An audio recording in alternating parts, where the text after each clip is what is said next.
కవి ఏంటమ్మా?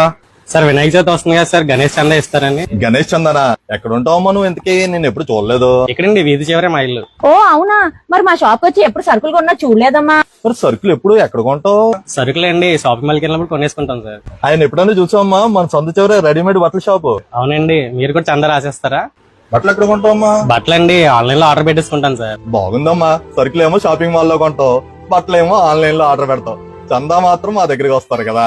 ఆన్లైన్ వాళ్ళు ఎంత ఇచ్చారు ఇంతకీ చందా? అబ్బే, ఆన్లైన్ లో ఎందుకు ఇస్తారండి చందా? మాల్స్ అసలు ఎవరు మిమ్మల్ని మాల్స్ కి వెళ్ళొద్దని చెప్పట్లేదమ్మా, ఎప్పుడన్నా సరదాగా వెళ్ళండి. కాకపోతే మమ్మల్ని ఎంకరేజ్ చేయండి. మేమందరం మీ అవసరాలు తీర్చడానికే కదమ్మా ఇక్కడ షాపులు పెట్టుకుని పొద్దున్న నుంచి తెరిచి కూర్చున్నది.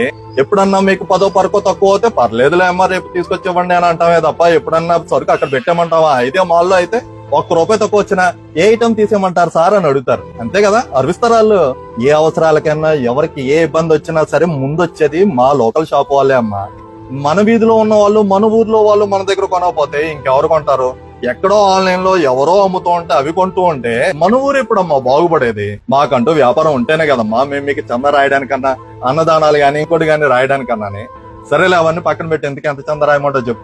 వద్దండి, మీ దగ్గర సరుకులు కొన్నాకే మళ్ళీ చందాకి వస్తాను. ఇప్పుడు బాగా అర్థమైంది సార్ లోకల్ షాప్ యొక్క వాల్యూ ఏంటో. దయచేసి మీ ఊర్లో మీ వీధిలో ఉన్న లోకల్ షాప్స్ ని ఎంకరేజ్ చేయండి.